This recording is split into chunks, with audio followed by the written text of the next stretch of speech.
A recriação do imaginário cabano. Hoje nossa conversa é com a escritora Débora Kittmann Goldenberg. Recentemente ela lançou Valentia, um romance que resgata a revolta da cabanagem que aconteceu no Pará entre os anos de 1835 e 1840. O que ainda resta da revolta no imaginário daquela população é o que Débora nos conta. Na dica de leituras, novas abordagens de nossa urbanidade. A gente comenta os romances Digam a Satã que o recado foi entendido, de Daniel Pellizzari, e O Espírito da Coisa, de Liber Montec. Agora a gente conversa com Débora Kittmann Goldenberg. Débora, bom, Valentia, que é o seu romance mais recente, né? Ele parte de uma experiência interessante, porque ele fala da cabanagem, mas foi uma expedição que vocês fizeram ao Pará em busca da memória da cabanagem. Que expedição foi essa? Como é que foi isso?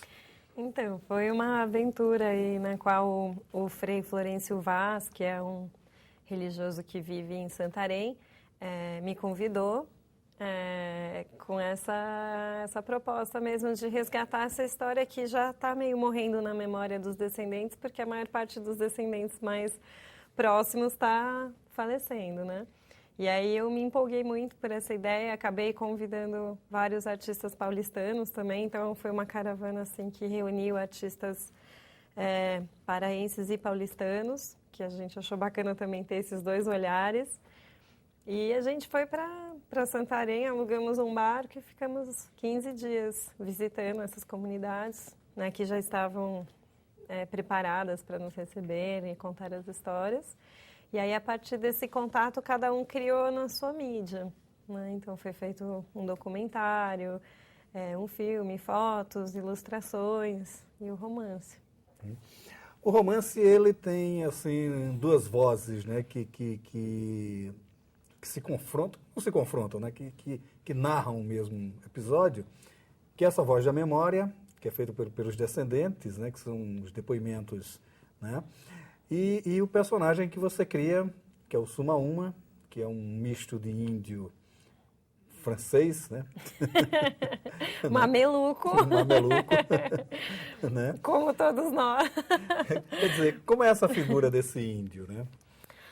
Então, na verdade, assim, o que atraiu a gente para escrever sobre a cabanagem, né, é essa memória meio idílica, né, que na verdade foi reconstruída no século XX, né, porque ela é uma revolução que recebe muito pouca atenção, aliás, muito poucas pessoas conhecem, e bem, assim, recentemente no século XX mesmo que teve um esforço aí de reinventar essa tradição, de valorizar isso, mas principalmente no Pará.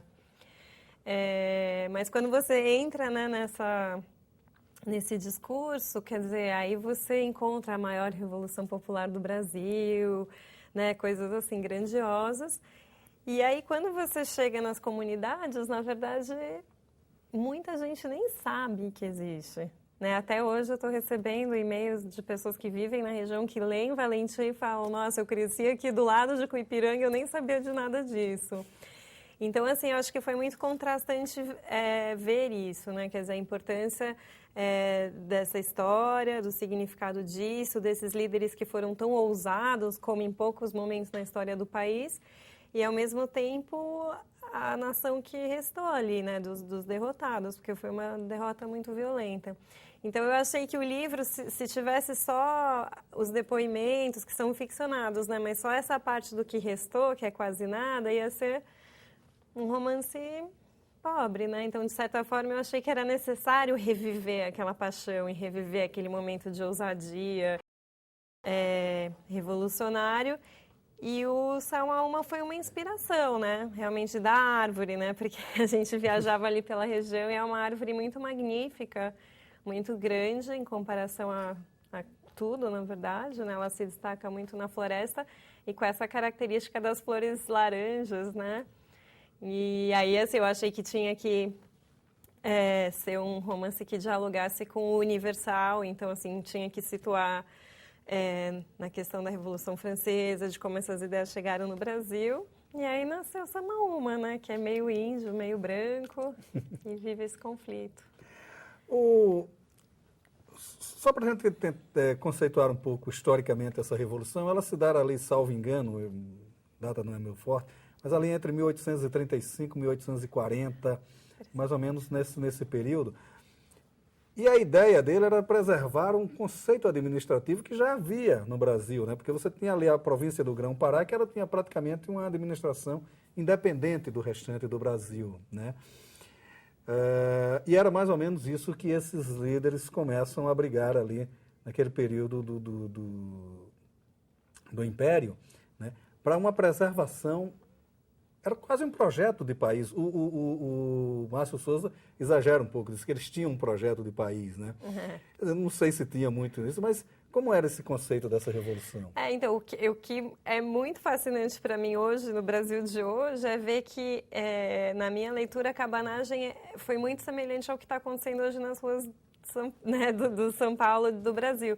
Eram muitas revoluções, quer dizer, apesar de que houve uma liderança e eu acredito que eles talvez tivessem algo como um projeto de país, eu acho que ali foi uma tampa que estourou mesmo, de insatisfações generalizadas e luta contra todo tipo de opressão que havia, questões dos índios, dos negros, de etnias diferentes que também tinham conflito entre si. Então, a visão que eu tenho, até porque Valentia é um romance que pega a fase ribeirinha da cabanagem, que nunca havia sido tratado, né? Porque existem alguns romances, como o do Márcio Souza, do Décio Freitas, que tratam a parte de Belém, né? Em que houve a tomada do governo, tudo. Então, acho que ali era uma coisa mais, talvez, ou politizada, ou coisas que os estudiosos já deram mais atenção e meio que poliram. Mas eu vejo a cabanagem como muito semelhante ao que está acontecendo no Brasil hoje, esse estouro mesmo de insatisfações. E os líderes talvez fossem como os do passe livre hoje, sabe? Pessoas que estavam ali, mas que, na verdade, cumpriram o papel do homem na história, né? Quer dizer, tiveram... A história é maior do que eles, na verdade. E só uma curiosidade, né, que um dos líderes da Revolução Cabana era o Antônio Vinagre, né? E hoje a gente fala tanto de vinagre. Revolta do vinagre, passeata do vinagre. Eu até liderei um movimentinho no Facebook da gente se batizar, Débora Goldenberg Vinagre, muitos amigos. E é bonito que hoje, até ontem, um amigo postou, durante as passeatas em Belém, projeções nos prédios históricos, escrito Revolução Neocabana. Então, assim, as pessoas estão começando a fazer paralelos, né, entre os episódios. O Valentia, bom, são esses dois momentos, né? Vamos falar do primeiro momento do Valentia, que é o momento onde você ficciona a Revolução em si, o período, o momento da Revolução. Aquelas datas mesmo da Revolução, onde está ali o Sumaúma, o amigo dele, agora me fugiu o nome, que estão ali tentando reacender o movimento, no momento em que o movimento já está em decadência. Os líderes já estão... Belém foi retomada pelo Império, tal, essa coisa toda. Como é que foi a pesquisa histórica para isso? Como é que você consegue delimitar aí os espaços da história e da ficção? Olha, eu li pouco. Eu li principalmente, assim, em termos de pesquisa histórica, a tese de mestrado de um dos companheiros que viajou com a gente, né, que é o Leandro Marralém de Lima, que é um antropólogo da USP. Ele escreveu a tese de mestrado dele sobre a cabanagem. E lá haviam todos os registros históricos e eu li principalmente isso, mas eu não quis também ficar muito presa a isso, né? Então, assim, particularmente porque o meu objetivo era escrever literatura e escrever sobre a parte ribeirinha da cabanagem, assim, o romance é historicizado, tipo, tem uma linha do tempo por trás e tudo está direitinho, os fatos. Mas, assim, eu não quis entrar muito nisso, porque senão acaba contaminando um pouco a criatividade e a parte literária, né? Então, foi só para ficar tudo no lugar mesmo. Acho que o drama humano foi o que mais eu quis dedicar mais a isso. Porque aí tem todo esse choque cultural que ele acaba tendo, o Sumaúma, né? Porque ele é filho de mãe francesa, Mas ele acaba tendo uma gama de conhecimento muito grande por ter estudado em seminário, né? Uhum. Ele período alfabetizado pelos padres. Mas ele carrega em si toda a cultura do povo ribeirinho, do povo né? A questão do preconceito com relação às mulheres, essa indefinição com relação a quem seria esse pai dele, essa mãe, os próprios pais e tal. Há uma dualidade muito grande na personalidade dele também, não é? Uhum. Sim. Como é que se dá isso tudo no romance? Eu acho que foi uma forma de...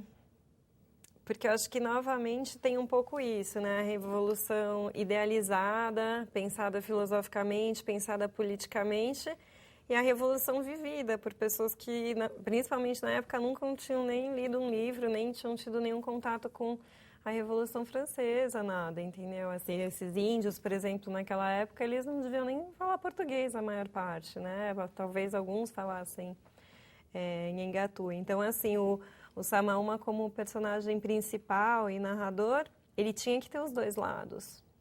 Então, assim, foi uma escolha. Eu sou dessas escritoras que acha que a escolha do narrador é, né, a principal decisão que você faz quando você vai escolher um livro, escrever um livro. E eu gosto muito de narradores personagens. Então, assim, quando você escolhe isso, você abre mão, né, da terceira pessoa, você está fazendo escolhas, você faz uma escolha muito importante, porque depois você não vai poder botar nada na boca daquele narrador que ele não possa ter vivido ou sabido naquela época específica. Então, esse narrador, ele tinha que ter os dois lados. E a forma como isso acontecia eram isso, né? Eram pessoas mamelucos, tipo, ele é um herói mameluco, e por isso ele tinha que ter esses dois lados. E como é que você faz para exatamente se livrar dessas armadilhas que você acaba, a necessidade de usar determinados termos que, sei lá, não existiriam na época dele ou no coisa. Quer dizer, como é esse trabalho também? Provavelmente eu cometi alguns erros. Eu não sei, porque isso é difícil para o escritor, né? Você abrir mão de usar metáforas e palavras mais sofisticadas e as palavras certas.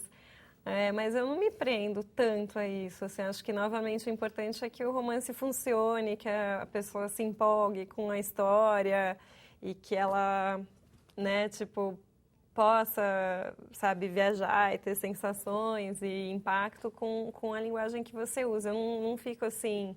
Às vezes, os meus editores ou os primeiros leitores, eles falam, ele nunca teria falado isso nessa época. E aí, assim, quando é uma coisa muito radical, eu tiro. Mas se está funcionando, eu não me preocupo muito. Há uma personagem também muito forte, a Ana, né? Que Valentina? que acaba domando, né? Todo o processo de luta, né? Que naquela cena, a cena inicial que eles matam os rebeldes, né, que tinham se rebelado contra ele, né? Ela é a primeira a chegar, é uma mulher voluntariosa também, né? Quer dizer, como é a construção desses personagens? Bom, isso é o grande barato do escritor, né? Porque eles vão nascendo, né? Então, assim, eu sou uma escritora de arquitetura, eu gosto bastante de arquitetar o romance, mas, assim, vamos dizer, uma estrutura bem solta, né? Aí, quando eu me sinto confortável para entrar, aí os personagens, eles vão ganhando essas formas meio que na dinâmica da própria linguagem mesmo. E a Valentina, ela foi se desenhando um pouco como o duplo do Samaúma, né? Um duplo de gênero, né? Por ser uma versão feminina, de certa forma, mas também dela ter aquilo que ele tanto queria ter, né? Que não ter essa dualidade, quer dizer, ela era só coragem, ela era só índia, ela era sexo, ela era sangue, então assim, ela não tinha os problemas que ele tinha, e por isso que ele, de certa forma, se apaixona por ela, e por isso que o sexo entre eles é tão visceral, porque, de certa forma, ele queria se tornar ela, e ela consegue isso, de certa forma, né? Ou ele consegue. se aproximar cada vez mais da terra e ficar cada vez mais distante da origem francesa e da inspiração intelectual que levou ele para aquela guerra. Então, ela acaba cumprindo esse papel. Isso eu estou te falando a posteriori, né, assim, como quase um crítico literário do meu próprio trabalho. Mas na hora ela foi aparecendo e foi acontecendo e foi funcionando e foi... E o Deus Det, né? Essa figura é uma figura curiosa porque ele cria uma certa perspectiva de ter uma presença maior no romance e acaba, de repente, né, não correspondendo a isso. Em determinado momento parece que ele vai dominar o romance e não domina. Né? Mas como é essa figura? O Deus Det, ele é como, assim, o grande amor do Samaúma, né? Assim, é o grande amigo, a grande inspiração. Então, o Samaúma, ele quase que se define à luz do Deus Det. Por isso esse nome Deus Det, que, aliás, era um nome de um dos tripulantes do nosso barco e que é um nome perfeito, né? Então, assim, o papel dele é meio nessa ausência mesmo, de estar tão presente nessa ausência. E é a ausência dele que dói tanto no Samaúma. E acho que é essa ausência dele que faz ele lutar tanto para preencher as expectativas que o Deus Det tinha dele, de que ele, de fato, revolucionasse o Tapajós, né, e tacasse fogo no Tapajós. Essa foi a missão, né, que o Deus Det deu para ele. Mas tudo começa e termina em Deus Det. E a última palavra do livro, né, a última palavra é Deus Det, né? Tipo, o reencontro. Então... No outro momento da narrativa é o momento onde você tenta buscar a memória da cabanagem, mas falar de um outro paralelo, que é uma coisa interessante, porque a miséria que vive esses personagens hoje é a mesma do Dantes passado, né? Quer dizer, há uma linha aí que acaba unindo essas pessoas além do parentesco, né? Quer dizer, também como é que foi a construção desse outro momento? E por consequência, né? Digamos assim, se eles tivessem vencido a guerra, talvez a situação não seria tão ruim quanto é hoje, né? E aí a construção aí foi muito mais direta, né? Então, assim, apesar dos textos serem ficcionados, tem gente que acha que eu transcrevi, né, os depoimentos, mas nenhum deles foi transcrito. Assim, óbvio que alguns depoimentos eles já vinham com um potencial literário incrível, né? Então, a história do misterioso maranhense, aquelas lendas na floresta, quer dizer, quando as pessoas iam contando, já ia botando assim, esse aqui vai dar alguma coisa. E outros entraram para o livro porque eram coisas assim que eu achava importantes. E eles, assim, a realidade é isso, assim, tem melhorias, né, claro, então, assim, isso também a gente, né, pontua, quer dizer, tem grandes mudanças. Tem aquela passagem que chamou bastante a atenção do cacique que se comunica por Skype, né, vendendo pacotes turísticos. Então, assim, tem uma melhoria de vida, mas, assim, no geral, o que a gente ouve das comunidades é uma sensação bastante de derrota mesmo, né, de sensação de esquecimento tanto da história, mas deles mesmo como cidadãos, né. Então, muitas vezes... era bem triste. E eu acho que porque essa história é tão triste, ela é tão esquecida. Isso foi uma coisa assim que a gente viu muito, assim. Até na própria divulgação, né, da caravana, muita gente assim falava, tem até uns depoimentos, lembrar essa história tão sangrenta, tão horrível, ninguém queria lembrar. Então também foi um desafio tentar tornar isso interessante num romance. E isso foi uma das razões pela qual eu intercalei os textos do passado e do presente, porque eu acho que se fossem só textos do presente, provavelmente ninguém ia ler, ou ia ser uma leitura meio depressiva. E eu acho que dessa forma, assim, né, eu consegui trazer assim, aquela luz, né, daquele momento áureo e a reflexão disso no hoje, então assim, faz sentido e acho que... E você também trabalhou muito com o imaginário das duas épocas, né? Porque eles estão sempre ficcionando de certa forma, ou pelo menos criando uma lenda em torno daquilo que eles estão vivendo, né? Quer dizer, a lenda da boa fortuna, a lenda... né? Tem sempre essa coisa, né? né? Com certeza, isso é super interessante, porque depois eu dei uma oficina literária chamada Vida e Ficção, e a gente discutia muito o que é vida, o que é ficção, essa coisa de muita gente achar que foi transcrito e tal, e aí até uma das colegas que ilustrou o livro, ela falou, Débora, mas você lembra, durante a viagem, eles mesmos ficcionam. Então, você conversava com gente que sabia tudo da cabanagem. E aí começava a falar, não, porque o meu avô lutou na cabanagem, não sei o quê. E aí, quando você via, era impossível, porque o cara tinha 25 anos, entendeu? Então, assim, é ficcionado em vários graus, assim. Então, definitivamente, um universo repleto de lendas, né? Isso é muito amazônico, né? Muito da herança indígena e muito mesclado aí. E você já está pensando um novo romance, né? Quer dizer, como é essa atividade, como é essa... O escritor nunca para, né? Como eu te disse, assim, agora eu estou na fase da maternidade, então, assim, eu estou com projetos menos ambiciosos, que me desloquem menos, estou escrevendo crônicas, mas já estou arquitetando um novo romance, mas algo bem diferente. Eu acho que, assim, esse é o terceiro livro, né? Meus 2 primeiros livros são novelas, esse é um romance. E agora e todos têm uma temática que tem a ver com o norte do Brasil, com questões indígenas, etc.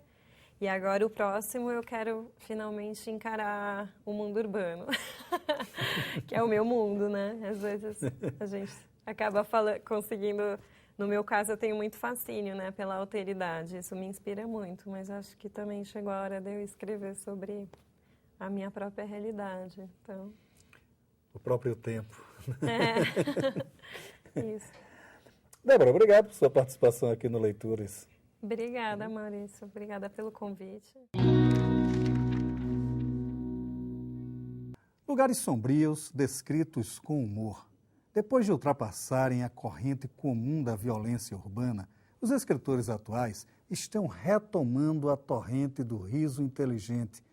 Assim, menos sombria e se levando mais na graça, nossa literatura ganha leveza, sem perder o espírito crítico. Neste panorama, se insere o novo romance de Daniel Pelizari, Digam a Satã que o recado foi entendido, lançado pela Companhia das Letras e que narra o lúdico e alucinado passeio de Magnus Factor por uma Dublin mais mítica que real. O protagonista foi à Irlanda passar uma curta temporada, que, enfim, se estende por uma residência fixa e a fundação de uma agência de turismo especializada em roteiros mal-assombrados.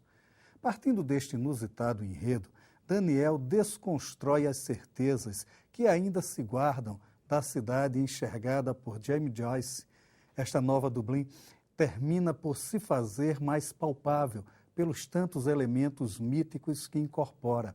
E daí vem o recheio de humor que traz ao leitor o prazer profundo de uma leitura que, sobretudo, diverte, mesmo sem renunciar à sua condição de analista de um mundo em construção. A volta do bom humor inteligente à literatura brasileira é uma excelente notícia, pois nada mais entediante que os romances de denúncia da violência urbana, como se este fosse um fenômeno apenas de nosso tempo. Nesta linha do humor denunciador, segue O Espírito da Coisa, romance de Liber Montec, lançado pela Prumo. O enredo parte do encontro de um jornalista desempregado com um velho bêbado, anarquista, cego e amante da literatura brasileira. O ambiente da trama é São Paulo, ou melhor, uma leitura quase lírica da cidade, quase nada do trágico desespero habitual paulistano, mas sim um olhar amoroso sobre suas ruas e vidas. E assim, a trama segue discutindo uma literatura rica e viva, outra paixão do autor que nos ensina que nossa perda se dá exatamente quando não olhamos para nossas coisas e para nosso tempo. Um romance lírico e útil, pelo que descreve e pelo que ensina. 2 belos cantos a 2 novos universos. Digam a Satã que o recado foi entendido, de Daniel Pelizari, e O Espírito da Coisa, de Liber Montec. O Leituras de hoje fica por aqui. E você também pode ficar na companhia de bons autores e bons livros. Até nosso próximo encontro.